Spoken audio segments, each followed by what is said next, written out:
இந்தா ஆரம்பிச்சிட்டாங்கல்ல டைரக்டரு கெட்டவங்களுக்கு சொம்பு தூக்குறதுக்கு தப்பிச்சிட்டாங்க. அவ்வளோதான். மகாவும் சரி எசக்கியும் சரி அந்த போலீஸ் கண்ணில் மண்ணை தூவவே இல்லை. இவங்களே மண்ணள்ளி போட்டு போயிட்டாங்க போலீஸே. என்னங்க அவங்களே வரைஞ்சி கொடுக்குறான். இதில் இங்கே யாராக இருக்கான்னு எல்லாரையும் சுற்றி முற்றி பார்க்க வேணாமா? வீட்டு வேலைக்காரவங்க எடுத்திருப்பாங்களா? அவங்க மேலே நம்பிக்கை இருக்குது, எடுத்திருக்க மாட்டாங்க. அன்னபூர்ணி சொல்லுதில்ல. அப்போ அந்த வரைஞ்சி கொடுத்தவதையோ இல்லை அந்த பத்தர் சொல்கிறாங்களே அவரையோ கூட்டிகிட்டு வந்து இங்கே வீட்டில் வேலை செய்கிறவங்களா அப்படின்னு காமிச்சிருக்கலாம். அப்படியே வீட்டில் இருக்க எல்லாரையும் பாருன்னு சொல்லியிருக்கலாங்க. சந்தேகம்னு வந்துட்டா எல்லாரையும் பார்க்கணுங்க. எடுத்தவனுக்கு ஒரு நினப்பு, கொடுத்தவனுக்கு பல நினப்புன்னு இருக்கணுங்கிறது இதுதாங்க. ஆனால் இவங்க வாட்டுக்கு யாரும் வந்திருப்பான், எவரும் வந்திருப்பான். என்னடி நீலக்குயிலே நீலக்குயிலே அப்படின்னு ஒரு பாட்டு பாடுவாங்க. அப்படி இப்படி ஆண்டு அந்த மாதிரி தாங்க இருக்குது. எனக்கு இந்த அன்னபூர்ணி முகத்தை ஏங்க இப்படி இந்த அப்படி இந்த இப்படி இந்த பொம்மைங்கெல்லாம் காமிப்பாங்கல்ல, பொம்மலாட்டம் அப்படி இப்படி அந்த மாதிரி தாங்க தோணுது எனக்கு. இந்த மகாவை கூட கொஞ்சம் அதாவது கேரக்டர் கடுப்பாக இருந்தாலும் அந்த அவங்க கூட பேசுகிறது வில்லிக்கு தகுந்த மாதிரி இருக்குது. இந்த அம்மா நல்லவளா வில்லியா ரெண்டையும் சேர்ந்து கலந்து பண்ணுறதுனால பேசுகிறப்பெல்லாம் எனக்கு அப்படியே பயங்கர இரிட்டேட்டிங்காக இருக்குது. எனக்கு தான் அப்படி இருக்கா, உங்களுக்கு அப்படி இருக்கான்னு தெரியல. கமெண்ட்ஸில் சொல்லுங்கள் ஃப்ரெண்ட். இப்போ தப்பிச்சிருச்சு கலந்தம்பின்னு தான் சொல்லணும். மன்னிப்பு மனசாரெல்லாம் கேட்குது. அதை பொறுத்த வரைக்கும் அன்னபூர்ணி நல்ல மனசி தான். ஆனால் மன்னிக்க மாட்டேன், நீ பண்ணது மன்னிக்கக்கூடாத தப்பு, நான் பண்ண தப்பு மன்னிக்கக்கூடிய தப்பா? என்னடி மன்னிக்கக்கூடிய தப்பு? நீ தெரியாமல் பண்ணிட்டா அது மன்னிக்கக்கூடியதா? இந்நேரம் அவனை மட்டும் பிடிக்காமல் இருந்திருந்தா என்ன பண்ணியிருப்பிய? அவளை செங்க சூளையில் வச்சு சுண்ணாம்பு அடிச்சிருக்க மாட்டீங்க? என்ன நினச்சிட்ருக்கீங்க? அப்படியே அவள் கதையை மாறி போயிடும். அப்படி இவங்களுக்கு வந்தால் தக்காளி சட்னியா? சரி அதை விடுங்க. இப்போ தீமிதிப்பு வேண்டிக்கிறாங்க, அதாவது கிடச்சிட்டா அப்படின்னு சொல்லிட்டு இந்த அன்னபூர்ணி பாதியிலே மயக்கம் வந்துடுது. அடுத்து நம்ம தலைவியை எடுக்க வைக்கிறாங்க. இவங்களை எடுக்கையில் இதுக சும்மா விடுங்களா என்ன? அடுத்து ரெடி ஆகிறதுக்கு தண்ணியெல்லாம் ஊற்றி பூஜையெல்லாம் பண்ணுவாங்கல்ல, அதுக்கெல்லாம் எதாவது இதுக பண்ணிடுதுங்க. அவள் மயங்கி விழுகணும் அப்படின்ட்டு தீர்த்தம் குடிச்சிட்டு போங்க அப்படின்னு சொல்லி கொடுக்க இவங்களும் வாங்கி குடிச்சிடுறாங்க. குடித்ததுனால அதில் கலந்தது தவறானதா, அதனால் 2 ஸ்டெப்பு 3 ஸ்டெப்பு வரையிலே மயங்கி கீழே விழுக சிவா ஓடிடுறாரு. ஓடி போய் தாங்கிடுறாருங்க. கீழே இருக்கிறது லைட்டாக இல்லை மஞ்சள் கிழங்கான்னு தெரியல, அப்படியே ஒன்று தூக்கிக்கிட்டு எப்படியே நிறைவேற்றி வெளில வந்துடுறாங்க. இதில் ஒரு கூத்து நேற்று ப்ரொமோவில் சொன்னாங்க, ரத்த சம்மந்தப்பட்டது இல்லாதவங்க நிறைவேற்றலான்னு. என்னங்கடா நடக்குது? ரத்த சம்மந்தப்பட்டவங்க தான் நடத்தணும்னு சொல்லுவாங்க. இது என்னமோ புதுவிதமானது இருக்குது. சிந்து பைரவியே ஒரு புதுவிதமான கதைன்னு தான் சொல்லணும். இப்போ நல்லபடியாக தூக்கியாந்து காப்பாற்றிடுறாரு, நிறைவேற்றிடுறாரு. அன்னபூர்ணி நீ நல்லா இருப்பப்பா, நல்ல வேலைப்பா, என்னோட கடமையை நீ நிவர்த்தி பண்ணிட்ட அப்படின்னு சொல்ல, அடியே சிந்து என்னடி மயங்கி விழுந்துட்டியா? பார்த்தா அந்த பிள்ளை ரொம்ப ஒன்றுமே இல்லைங்க, பேச்சு மூச்சு இல்லாமல் இருக்குது. என்னது இந்த பிள்ளை பேச்சு மூச்சு இல்லாமல் இருக்குது? என்னாச்சு? அப்படியே கலைபரம் ஆகுது. ஐயோ கொய்யோ முயன்னு எல்லாம் ஆடுறாங்க. அப்படியே ஒரு மாதிரியாக என்னம்மாங்கல்ல, அதான் ஆத்தாவே தண்டிச்சிட்டா மகா ஆரம்பிக்குது. என்ன சொல்கிற மகா அப்படின்னு அன்னபூர்ணி சொல்ல, அக்கா உங்களுக்கு இது என்ன தெரியலையா? உள்ளங்கைக்கு கண்ணாடி தேவையா? உள்ளங்கை புண்ணை பார்க்குறதுக்கு இப்படி பார்த்தாலே தெரியுமேக்கா. அந்த மாதிரி தாக்கா இவ தப்பு பண்ணியிருக்கா. இவ தப்பு பண்ணதுனால தான் இந்த மாதிரி தண்டிச்சிருக்கு ஆத்தா. இல்லைன்னா பூமிதியில் இப்படி இல்லாமல் உருண்டு பெறலுவாங்க.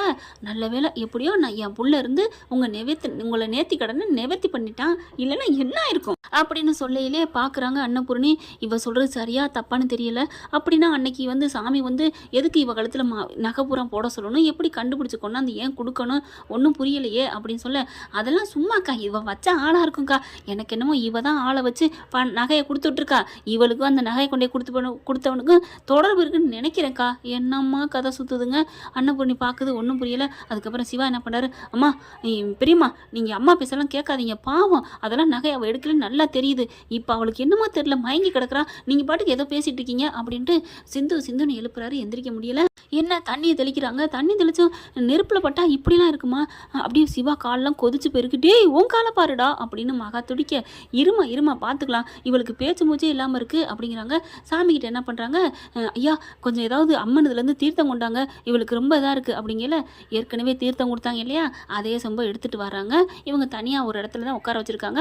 தள்ளுங்கப்பா காற்றை விடுங்க அப்படின்னு சொல்லிட்டு அங்கேருந்து கொண்டு வராங்க. பார்த்தா கொண்டாந்து கையில் ஊற்ற போயில பார்க்குறீங்கன்னா அங்கிட்டு பூனை ஒன்று வருதுங்க. அப்படியே லைட்டாக தட்டி விட்டுருது, அது கீழே விழுந்துருது. ஐயோ விழுந்துருச்சே, இப்போ இந்த தீர்த்தமும் போயிடுச்சே, என்ன பண்ணுறது அப்படிங்கல அந்த பூனை அதை எடுத்து நக்கிடுதுங்க. அப்படியே சாப்பிட்டுக்கிட்டு இருக்கு. சாப்பிட்டு அடுத்த செகண்ட் டொடாங்கன்னு அங்கேயே விழுந்து உயிரை விட்டுருதுங்க. உயிரை விட்டு என்னாச்சு ஐயோ அப்படின்னு சொல்லி பார்க்க அப்படியே துடிச்சு போகிறாங்க. அப்போது இதை குடித்தோன்னே தான் போயிடுச்சு. இப்போ இந்த தீர்த்தம் தாங்க இந்த பொண்ணுக்கும் கொடுத்தேன் அப்படிங்கிறாங்க. இந்த தீர்த்தத்தில் ஏதோ கலந்துருக்கு கலந்துருக்கு அப்படின்னு சொல்ல அந்த செம்புக்குள்ளே கொஞ்சம் கலந்துருக்கா அது இருக்குது. அதை எடுத்து என்ன பண்ணாங்க, உடனே டக்குன்னு கால் பண்ணுறாங்க, இதை லேபுக்கு கொடுங்க, இதில் ஏதோ கலந்துருக்கு. சிவா அப்படி சொன்ன கையோடு அவங்க அம்மாவுக்கு ஆடுது அள்ளு விடுது. டேய் என்னடா நான் பெற்றது பிள்ளையா இல்லை வினையான்னு தொல்லையான்னு தெரியலையடா, இப்போ தான் இங்கே போயிடுச்சுன்னா என்ன ஆகும், அதை எப்படியோ தட்டி விட்டுறா, அதில் எதுவும் இருக்கக்கூடாதுடா அப்படிங்கல. சரி விடுக்கா நான் இருக்கேன் நீ ஏக்கா பயப்படுற அப்படின்னு இங்கிட்டு கொண்டாந்துக்கிட்டு இருக்காங்களா.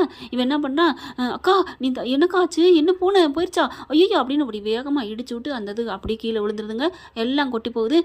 ஏமாம்மா நீங்கள் வேற அப்படின்னு சொல்லிட்டு கத்திட்டு பார்க்குறாங்க. இப்போ எல்லாம் போச்சு, இப்போ எப்படி டெஸ்ட் எடுக்கிறது அப்படின்னு சொல்ல, ஐயோ இப்போ அதை முக்கியமாக சிந்து விழுந்து கிடக்குறா அதை பாரு அப்படின்னு இசைக்கு சொல்ல பார்க்குது பைரவி. இவனுக்கு எப்படி சிந்து மேலே எப்போ இப்படி ஒரு அக்கறை வந்துச்சு புரியலையே. இவன் ஓடி வந்ததை பார்த்தா வேணுக்குன்னே தட்டி விட்ட மாதிரி இருக்கே அப்படின்ட்டு டக்குன்னு ஐயா அந்த ஒரு கிண்ணம் கொடுங்க அப்படின்னு கிண்ணத்தை வாங்கி அதை அப்படியே வலிச்சு அதில் தடவுறான், அப்படியே வலிக்கிறாங்க. ஏன் இதை எடுக்கிற பைரவி அப்படின்னு மகா சொல்ல, ஏன் உங்களுக்கு என்ன இதை தொட்டா பகுங்குது என்ன, ஏன் பகீருங்குதா, நான் இதை டெஸ்ட்டுக்கு அனுப்பணும். சிவா என்ன பண்ணுறாங்க, நீ எடு பைரவி அப்படின்னு சொல்ல, இது விடாதுக போல இருக்கே அப்படிங்கிற பார்த்தா இன்னொன்று பார்த்தீங்கன்னா அந்த பக்கத்து வந்துடுதுங்க. இன்னொன்று அதே மாதிரி தான் வந்து நக்கிடுதுங்க. நக்குனா அதுவும் அப்படியே துடிச்சு செத்து போயிடுது. ஐயோ என்னது, அப்போ இதில் தான் ஏதோ கலந்துருக்கு, ஐயோ சிந்து சிந்து அப்படின்னு பைரவி துடிக்கிறாங்க. அப்போ டக்குன்னு என்ன பண்ணாங்க, ஆஸ்பத்திரி தூக்கிட்டு போயிடுவோம் அப்படின்னு தூக்கிட்டு ஓடுறாரு. சிந்துக்கு என்ன ஆச்சுன்னு தெரியல, யாரோதான் இவ குடிக்கிறதுல கலந்துருக்காங்க, அது குடிச்சதுனால தான் இப்போ இவ தடுமாறிக்கா, இல்லைன்னா சிந்து வைராக்கியக்காரி, இவ்வளவு நெருப்பென்ன, இதை விட நெருப்பாக இருந்தாலும் அவள் தாண்டி மிதிப்பா, என் பெரியம்மாக்கா என்ன வேணாலும் செய்வா. ஆனால் என்ன ஆச்சுன்னு தெரியல, யார் இந்த பாதகத்தை செஞ்சாங்கன்னு தெரியலையே, இவளுக்கு எதிராக யார் இப்படி பண்ணிக்கிட்டே இருக்காங்க ஒன்றும் புரியலை அப்படின்னு அவங்க அம்மா பார்க்க, என்னென்ன பார்க்குற, நானா ஒன்றும் செய்யலை, நீ சொல்கிறது நீ பார்க்குறத பார்த்தா தீர்த்தத்தில் நான் ஏதோ கலந்தது மாதிரி இருக்கு, நீ பேசுறியே, அப்போ நீங்கள் தான் கலந்துருக்கீங்களா அப்படின்னு சிவா சொன்ன. டே அக்கா இங்கே பாருக்கா சிவா, அவளை நீ ஆஸ்பத்திரி தூக்கிட்டு போ அப்படின்னு அன்னபூர்ணியை சொல்ல மகா பார்க்குது. ஐயோ நம்ம வேண வச்சா அவளுக்கு நல்லதாக நடக்குதே, ஐயோ 2 பேரும் சேர்ந்து போகிறாங்களே அப்படியே தூக்கிக்கிட்டு ஆர்மம் வா கதவை தர அப்படி சொல்லி அள்ளி தூக்கிட்டு பைரவி சீக்கிரம் வா அப்படி சொல்லி கூட்டிகிட்டு போகிறாங்க. 4 பேரும் போகிறாங்க ஒத்துமையாக. நீங்கள் என்ன தான் பிரிக்க நினச்சாலும் கிளம்பி போயிட்டு இருக்காங்க. அதுக்குள்ள பார்த்தீங்கன்னா சிந்து டாக்டர் சிவா என்ன பண்ணுறாங்க, சிந்து சிந்து ஒன்றும் இல்லைம்மா உனக்கு ஒன்றும் இல்லைம்மா அப்படின்னு கையும் காலையும் தேய்ச்சிக்கிட்டே வராரு. ஒன்றும் இல்லை சிந்து ஒன்றும் இல்லை, அதாவது தண்ணிக்குள்ளே விழுந்தா வாயோட வாய் வச்சு தண்ணியை உறிஞ்சி எடுக்கலாம், இங்கே உள்ளுக போயிருக்கிறது விஷம், அதை உறிஞ்செல்லாம் எடுக்க முடியாதுடி. அதுக்கப்புறம் ஆஸ்பத்திரிக்கு தூக்கிட்டு ஓடுறாருங்க. இங்கே பாருங்க சீக்கிரம் வாங்க அப்படின்னு சொல்லிட்டு ஸ்ட்ரெச்சரில் வச்சு கொண்டு போகிறாங்க. என்னாச்சுன்னா இவங்க ஏதோ குடிச்சிருக்காங்க, தீர்த்தத்தில் ஏதோ கலந்துருக்கு, சீக்கிரம் பாருங்க அப்படின்னு சொல்லிட்டு ட்ரீட்மெண்ட் பண்ணுறாங்க. சிவாவும் உள்ளுக்க கலந்துடுறாரு, கலந்து ட்ரீட்மெண்ட் பண்ணிட்டு இருக்கு. எல்லா விஷத்தையும் உறிஞ்சு எடுத்துடுறாங்க. கொஞ்சம் கொஞ்சமாக நினைவு வருது நம்ம சிந்துக்கு. அப்புறமா பார்க்குறாங்க அது என்ன கலந்துச்சுங்கிறதையும் டெஸ்ட் பண்ணிட்டு இருக்காங்க. அன்னபூர்ணி சிவாவுக்கு கால் பண்ணுது, என்னப்பா ஆச்சு அப்படிங்கல. இந்த மாதிரி தான் யாரோ தவறானது கலந்துருக்காங்க பெரியம்மா, அதை குடிச்சிட்டு தான் இப்படி மயங்கியிருக்கா. ஐயோ இப்போ என்னாச்சு. உடனே மகா என்ன இவா ஐயோ நொய்யோன்னு என்னமோ ஆசை மருமகள் கேட்குற மாதிரி கேட்குறா அப்படின்னு நீங்கள் நினச்சிட்டு இருக்க. ஒன்றும் இல்லை இப்போ எல்லாத்தையும் எடுத்தாச்சு பெரியம்மா, நீங்கள் கவலைப்படாதீங்க. அப்பா ஒன்றும் ஆகலையே, எப்படியோப்பா நம்ம வீட்டிலேருந்து ஒரு உயிர் போகக்கூடாது, அதுதான் என்னை பொறுத்த வரைக்கும் அப்படின்னு சொல்லுது. இந்த ஹீரோயினிங்கெல்லாம் பண்ணுறதெல்லாம் பண்ணிட்டு ஒன்றும் இல்லைன்னு சொல்லுவாங்க இல்லையா, இப்போ நம்ம நிலா சொல்லுதில்ல அதே மாதிரி தாங்க அன்னபூர்ணியும் நல்லா பேசிட்டு அப்படித்தான் பார்த்தீங்களா, நான் கூட சிந்துவை ஏற்றுக்கிறோம் மருமகளா அப்படின்னு நினச்சா பட்டுன்னு மாற்றி பிடிச்சுங்க. மன்னிப்பு கேட்பேன் ஆனால் நான் உன்னை மன்னிக்க மாட்டேன் அப்படின்னு சொல்லுது. இவங்க மட்டும் மன்னிப்பு கேட்கலாமா, அடுத்தவங்க மன்னிப்பு கேட்டால் அவங்க மன்னிக்க மாட்டாலும் அதுக்கு ஒரு லாஜிக்கையும் கதை ஒன்று சொல்லுது. இப்போ எப்போ கண்ணு முழிப்பான்னு தெரியலையேன்னு கடவுள்கிட்ட போய் அன்னபூர்ணி வேண்டுதுங்க. அடிப்படையில் நல்ல மனசுக்காரி தான் அன்னபூர்ணி. அடுத்து சிவா அப்பாவும் இங்கே அவரால் இருக்க முடியல, கிளம்பி போகிறாங்க. மகாவும் இசைக்கும் பார்க்குதுங்க. டேய் இப்போ என்னடா பண்ணுறது, நம்ம தான் கலந்தோம்னு தெரிஞ்சா, அக்கா எப்படிக்கா தெரியும், யாருக்கும் தெரியாது, அதெல்லாம் யாரும் சொல்ல மாட்டாங்க. இல்லைடா அக்கா யாரோ கலந்துட்டான்னு விடுக்கா, ஏதாவது பள்ளிக்கிள்ளி நம்ம சொல்லிக்குவோம் விடு அப்படிங்கிறாங்க. டேய் அவங்க கண்டுபிடிச்சிடுவாங்கடா டாக்டரு, அதெல்லாம் வா நம்மளும் போவோம் அப்படின்னு இவனும் போயிடுறாங்க. அக்காலும் தம்பியும் அங்கே போனால் இன்னும் கண்ணு முளைக்கலன்னு சொல்கிறாங்க. இருக்கட்டும் யார் கலந்தாங்கன்னு கண்டுபிடிக்காம விட போகிறேன் பார்த்தியா உன் மயனை அப்படிங்கிறாங்க. விடுடா நீ வேற. இங்கே பைரவி இங்கிட்ட அங்கிட்டு துடிக்குது, இதுக தான் பண்ணியிருக்கணும் ஏதோ அப்படின்ட்டு. அடுத்து கண்ணு முழிக்கிறாங்க. கண்ணு முழிச்சிட்டான்னு சொல்லிட்டு பைரவிக்கு ஒரே சந்தோஷம். சிவா ஓடி வராங்க. பக்கத்தில் கால் மாட்டில் தான் உட்காந்துருக்காரு. அவர் எங்கேயும் போக மாட்டேங்கிறாரு. சிந்துவை விட்டு நான் வெளியில் போக மாட்டேன்னு மகா இருந்துட்டு, நான் வேணாலும் இருக்கேன் நீ போடா, நீ அந்த முகத்தில் இருக்கிறத பிடிங்கி விட்டாலும் விடுவ அப்படின்னு மனசில் நினச்சிட்டு நீ போ அப்படின்னு கால் மாட்டில் தான் நிற்கிறாங்க. இப்போ கண்ணு முடிச்சோன்னு ஓடி வராரு. வந்துட்டு சிந்து உனக்கு ஒன்றும் இல்லையம்மா, சிந்து உனக்கு ஒன்றும் இல்லையே, எனக்கு ஒன்றும் இல்லை டாக்டரு, நீ என் கூட இருக்கல, எனக்கு என்ன டாக்டர் ஆக போகுது ம் அதானே எங்களுக்கே வேணாம் அப்படின்னு இங்கே மகா அங்கிட்டு பண்ணலாம் என்னது கமெண்ட் கொடுப்பாங்க இல்லையா பஞ்சு அந்த மாதிரி கொடுத்துட்டு இருக்கு. டாக்டரே நீ எல்லாத்துக்கும் என் கூடவே இருக்கே டாக்டரே.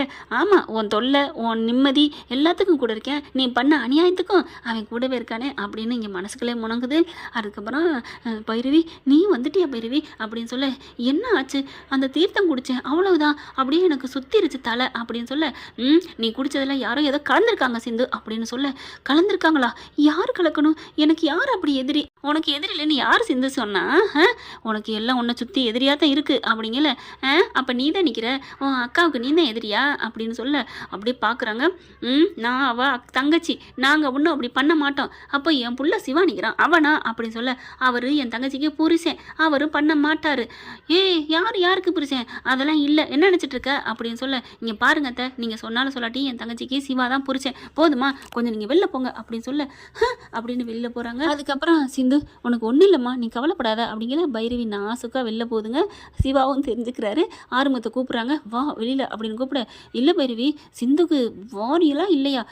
இல்லை பைரவி ஐயோ இவன்ட்ட அடித்து கூப்பிட்டா வரமாட்டானே அப்படின்ட்டு ஆறுமுகம் கொஞ்சம் அவங்ககிட்ட தனியாக பேசணும். நீ எவ்வளோ பெரிய காரியம் செஞ்சுருக்க அதுக்கு நான் நன்றி சொல்லணும்.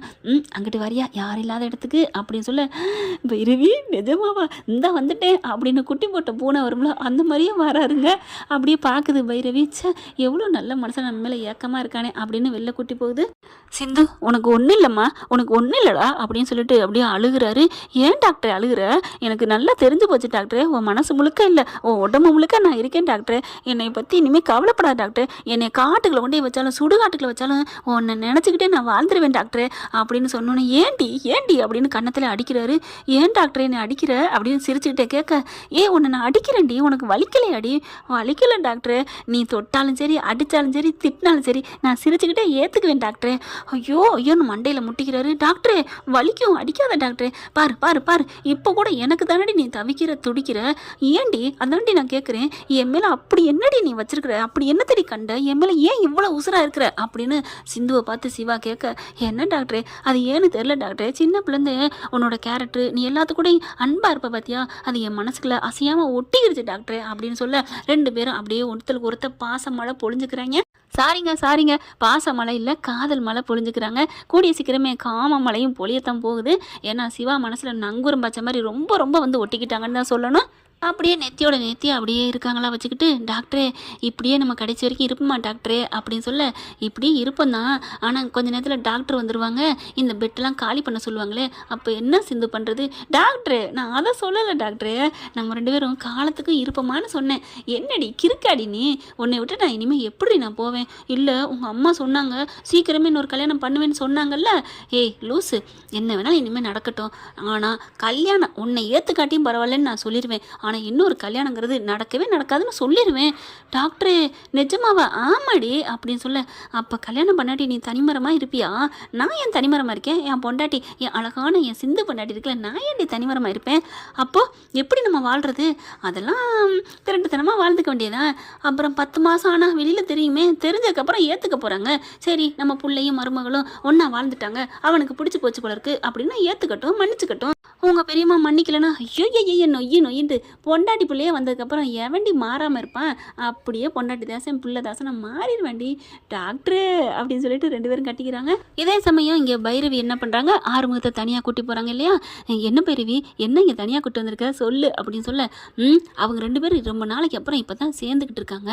கொஞ்சம் ரசித்து ரொமான்ஸாக இருக்கட்டுமே அதுக்காகத்தான் உன்னை கூப்பிட்டு வந்தேன் அதை விட்டுட்டு அப்படின்னு சொல்ல ஊருக்கெல்லாம் நீ பேசு இங்கே ஒருத்தன் கட்டினவன் நான் இங்கே ஒருத்தன் உட்காந்துருக்கேன் என் மேலே ஒரு பாசமும் இல்லை அப்படின்னு சொல்ல உன் மேலே எப்படி வரும்? என் சொன்னதை கேட்டியா? நான் சொன்னதை என் பேச்சை கேட்டியா? கேட்டிருந்தீன்னா நீ சொன்னதை ஓகேன்னு சொல்லியிருப்பேன். நீ சொன்னதை நான் கேட்டிருந்தேன் நீ உங்கள் வீட்டில் இருந்திருப்பேன் நான் என் வீட்டில் இருந்திருப்பேன். அப்புறம் எப்படி என் பேச்சை கேட்பேன்? ஒருவேளை நான் நினச்சி பார்த்துருப்பேன் நம்ம சொன்னோன்னு தாலி கட்டாமல் விட்டுட்டானே அப்போ அவனை மாதிரி ஒரு சிறந்த மனுஷன் யாரும் இருக்க முடியாதுன்னு நானே வந்து என்னை கட்டிக்கூடான்னு கேட்டிருப்பேன். பைரவி நிஜமாவா? ஆமாடா. அப்போ நான் இப்போவே சொல்லிடுறேன் நீ எனக்கு வேணாம் நீ உங்கள் வீட்டுக்கு போ. இப்போ சொல்லி என்னடா புண்ணியம் அதெல்லாம் அப்போ பண்ணியிருக்கணும் அப்படின்னு சொல்லி கொட்டுறாங்க. ஏன் பைரவி அடிச்சுக்கிட்டே இருக்கிற, நீ வாக்கு மாறுற அப்படின்னு சொல்ல, நான் என்ன வாக்கு மாறினேன், என்ன சொல்லி கூட்டு வந்த அப்படின்னு கண்ணடிச்சு கூட்டு வந்துட்டு, அப்படிதான் கூட்டு வந்தேன், அப்படி சொன்னதுனால நீ வந்த, இல்லைன்னா வந்தியா அப்படின்னு சொல்லிட்டு மறுபடியும் கொட்ட, ஐயோ நான் சொல்லவே இல்லைம்மா அப்படின்னு சொல்கிறாங்க. சரி வா நம்ம போவோம் அப்படின்னு கூப்பிட, என்ன இப்போ மட்டும் கூப்பிட்ற, போதும் போதும் அவங்க பேசுனது போதும் அப்படின்னு சொல்லிட்டு வராங்க. இங்கே அவங்க பேசிக்கிட்டு இருக்க நேரம், ஹலோ ஹலோ போதும் போதும் அப்படின்னு கதை திறந்துட்டு உள்ளார வராங்க. ஆறுமுகத்தையும் பைரவியும் பார்த்தோன்னே சிவா அப்படியே வெக்கப்பட்டு எந்திரிச்சிடுறாரு. ஒன்றும் இல்லை அப்படின்னு சொல்லிட்டு, சரி சரி விடு அப்படிங்கிற டாக்டர் வந்துடுறாங்களா. வந்ததுக்கப்புறம் ரிப்போர்ட் வந்துருச்சுப்பா அப்படிங்கிறாங்க. என்ன சார் என்ன இருக்குது, அதில் சரியான விஷம் கலந்துருக்காங்க அப்படிங்கிறாங்க. என்ன சொல்கிறீங்க, ஆமாங்க நல்ல வேலைங்க நீங்கள் தூக்கிட்டு வந்துட்டீங்க அப்படிங்கிறாங்க. அப்போ இது யார் கலந்துருக்கணும், இதை கண்டிப்பாக கண்டுபிடிச்சே தீரணும் அப்படின்னு சொல்லிட்டு பைரவி என்ன பண்ணுறாங்க, சஞ்சய்க்கு உடனே கால் பண்ணுறாங்க. நம்ம வீட்டில் ஏதாவது ஒன்று நடந்துருது, அவனும் வந்துக்கிட்டே இருக்கானே அப்படின்னு நினைக்கிறாங்க. இப்போ சஞ்சயும் வந்துடுறாங்க. வந்ததுக்கப்புறம் இதை சும்மா விடக்கூடாது, யார் பண்ணான்னு தெரிஞ்சே ஆகணும், ஏன்னா இந்த நகையை எடுத்தவன் தான். இப்போ சிந்து பேரில் எந்த தப்பும் வரலன்னு தெரிஞ்சோன்னா இதை ஒன்று பண்ணிட்டாங்க, இது யார் பண்ணியிருப்பா, உங்கள் வீட்டில் இருக்கவங்க இதை யாரோ பண்ணியிருக்கணும் பைரவி, எனக்கு இது நல்லா தெரியுது அப்படின்னு போலீஸ் மூலையை யூஸ் பண்ணி சொல்கிறாங்க. அதுக்கப்புறம் அப்படியே எல்லாரும் ஆடி போகிறாங்க. கண்டிப்பாக இது யாரோ பண்ணியிருக்கணும் அப்படிங்கிற சிவாவுக்கு புரிஞ்ச போது நம்ம அம்மா தான் பண்ணணுன்ட்டு பார்க்கலாம் அப்படின்னு சொல்லிட்டு, வந்து நீங்கள் எங்கே பண்ணுங்க எல்லாரையுமே அந்த பத்தரையும் வர சொல்லுங்கள், எல்லாரும் முன்னாடி நிற்க வச்சு கேளுங்க அப்படிங்கிறாங்க சிவா. அதுக்கப்புறம் சிந்து என்ன பண்ணுறாங்க, இப்படி பார்த்துட்டே இருக்காங்க. சரி எல்லாம் கிளம்புங்க அப்படின்னு சொல்லிட்டு எல்லாரும் கிளம்பிடுறாங்களே. இப்போ சிவா நான் இங்கே இருந்து பார்த்துக்கிறேன், பாவம் அவள் ஒரு நாள் இருக்கட்டும் அப்படிங்கிறாங்க டாக்டரும். அதே மாதிரி நான் பார்த்துக்கிறேன்னு சொல்லி இருந்துடுறாங்க. வீட்டுக்கு போகிறவங்க அன்னபூர்ணி கேட்குது, என்னாச்சு அவளுக்கு என்னாச்சு அப்படின்னு கேட்க, இந்த மாதிரி நடந்ததை சொல்ல, அட பாவீங்களா யார் இதை பண்ணியிருப்பா அப்படின்னு சொல்லிட்டு பயங்கரமாக அதிர்ச்சி ஆகுறாங்க அன்னபூர்ணி. இதை யாருன்னு விடக்கூடாது சஞ்சய், நீங்கள் கண்டுபிடிக்கிறீங்க அப்படிங்கிறாங்க. அப்புறம் எங்கே சிவா அப்படின்னு கேட்க, அவன் துணைக்கு அங்கே இருந்துட்டாம்மா அப்படின்னு ஆர்வம் சொல்ல, அங்கே இருந்துட்டானா அப்படின்னு பார்க்க மகா கடந்துட்டு துடிக்குது. ஏக்கா அவன் எதுக்கு அங்கே இருக்கணும், அவளுக்கு போய் ஏன் பிள்ளையும் இருக்கணும், இங்கே பார் நம்ம வீட்டில் இருக்கவளை பத்திரமா பார்த்துக்க வேண்டியது நம்ம பொறுப்பு, ஒரு வருஷம் கழிச்சு அங்கே கோயிலில் ஒப்படைக்கணும், நீ சும்மா இரு, அவன் இருந்தது ஒன்றும் தப்பு இல்லை இருக்கட்டும் அப்படின்னு சொல்லிடுறாங்க. அப்படியே ஆர்வம் இதை ஃபோன் பண்ணி, டே சிவா கவலைப்படாத, நீ அங்கேயே சிந்து கூட இரு, அவளை பார்த்துக்கட பத்திரமா, அதெல்லாம் பார்த்துக்கிறேன் அப்படிங்கிற டக்குன்னு இடுப்பில் கிச்சில் கட்டுறாங்க நம்ம சிந்து. ஏய் சும்மா இரு அப்படின்னு சொல்லிட்டு டக்குன்னு ஒரு வார்த்தை சொல்ல, ஆகா இப்போவே விளையாட ஆரம்பிச்சிட்டானே, சரிடா சிவா நான் வைக்கிறேன் அப்படின்னு ஆரம்பம் வைக்கிறாங்க. ஏய் சும்மா இருக்க மாட்டியா, நான் ஃபோன் பேசிட்டு நீ பாட்டுக்கு கிச்சில் கொட்டுற, டாக்டரு இதுக்கே இப்படி சொன்னால் என்ன அர்த்தம், எப்படி நான் இன்னும் என்னென்ன பண்ணுவேன் அதெல்லாம் அப்புறம் பண்ணுறி அப்படின்னு சொல்லி நெளிகிறாங்க. என்ன ஃப்ரெண்ட் இப்படி போனால் நல்லா தானே இருக்கும், பார்க்கலாம் என்ன நடக்க போகுதுன்னா. Thank you friends. இந்த வீடியோ உங்களுக்கு பிடிச்சிருந்தா தயவு செய்து லைக் பண்ணுங்க, இன்னும் அப்டேட்ஸ்க்காக சேனலை சப்ஸ்கிரைப் பண்ண மறக்காதீங்க. நம்ம கிட்ட இருக்க எல்லா சேனல்ஸோட லேட்டஸ்ட் வீடியோ அப்டேட்ஸ்க்காக மேல ரைட் சைடுல காட்டுற லிங்கை கிளிக் பண்ணி வாட்ஸ்அப் குரூப்ல ஜாயின் பண்ணுங்க. உங்களிடம் விடைபெறுவது நான் உங்கள் மெஹர்.